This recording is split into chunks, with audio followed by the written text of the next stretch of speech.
Assalamualaikum warahmatullahi wabarakatuh. Saya Nanda Puspita Marga Putri dengan NIM P300-200-101 dari Ilmu Ekonomi Studi Pembangunan. Saya akan mempresentasikan tentang lembar kerja proyek warga negara 3, yaitu proses pembuatan produk proyek warga negara. Dalam beberapa bulan ini, virus corona sedang mewabah tak hanya di Indonesia, namun juga di seluruh dunia. Kondisi tersebut memaksa semua orang harus diam di rumah, mengisolasi diri agar terhindar dari virus. Dengan adanya hal tersebut membuat aktivitas menjadi terhambat, terutama aktivitas yang berhubungan dengan pekerjaan untuk memenuhi kebutuhan hidup. Bahkan saat ini pun sudah diterapkan PSBB untuk beberapa daerah yang termasuk kategori zona merah. Pandemi ini menuntut orang untuk beradaptasi secara cepat dengan pola kerja baru. Misalnya, para pekerja harus merubah kegiatannya menjadi work from home atau WFH. Mahasiswa dan anak sekolah pun harus belajar secara online. Walaupun banyak kegiatan yang harus berjalan secara tidak biasa, namun kita masih bisa mengambil hikmah dari kejadian ini dengan mengambil peluang usaha. Sekarang saya akan memberikan contoh usaha dan cara pembuatan produk yang dapat dikembangkan di masa pandemi ini. Yang pertama yaitu bisnis pembuatan masker kain.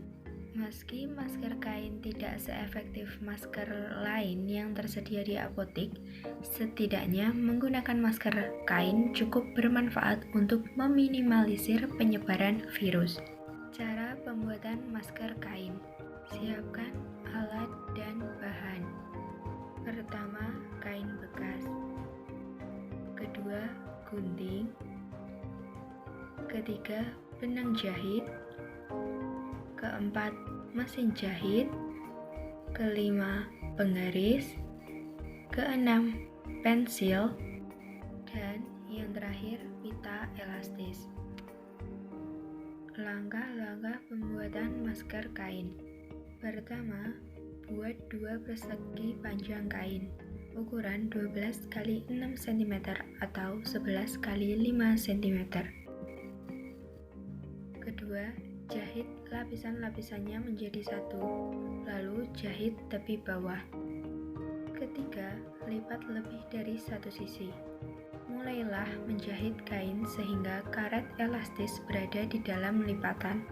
Keempat, tarik kencang bagian karet elastis dan jahit sisa lipatan. Ulangi di sisi lain.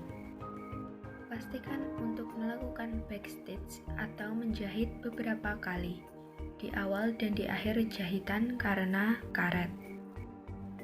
Itulah beberapa langkah praktis yang digunakan untuk pembuatan masker kain.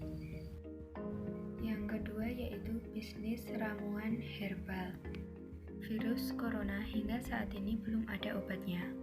Tapi kita bisa mencegah penularannya ke tubuh kita dengan cara meningkatkan sistem imun dan selalu menjaga kesehatan.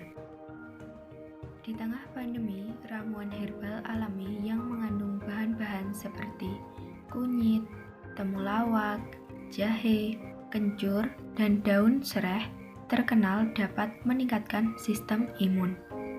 Oleh karena itu, bisnis ramuan atau minuman herbal dapat menjadi bisnis yang menguntungkan karena saat ini kebutuhan untuk menjaga sistem imun dan kesehatan sangatlah tinggi. Untuk kali ini, saya memberikan contoh ramuan herbal jamu kunyit asam. Cara pembuatan jamu kunyit asam. Yang pertama, siapkan alat dan bahan. 8 buah kunyit ukuran besar, 100 gram gula jawa, 20 gram asam jawa, 600 ml air, dan yang terakhir blender. Langkah-langkah pembuatan jamu kunyit asam. Yang pertama, cuci bersih kunyit yang masih segar, kemudian kupas kulitnya. Kedua, parut atau blender dengan sedikit air. Kemudian peras airnya hingga benar-benar habis. Didihkan air, kemudian rebus air perasan kunyit, gula, serta asam jawa. Setelah jamu mendidih, angkat dari kompor dan tunggu sampai dingin. Yang terakhir yaitu saring ke dalam gelas atau botol. Itulah beberapa langkah praktis yang digunakan untuk pembuatan jamu kunyit asam. Mungkin cukup sekian yang dapat saya presentasikan. Kurang lebihnya saya mohon maaf. Wassalamualaikum warahmatullahi wabarakatuh.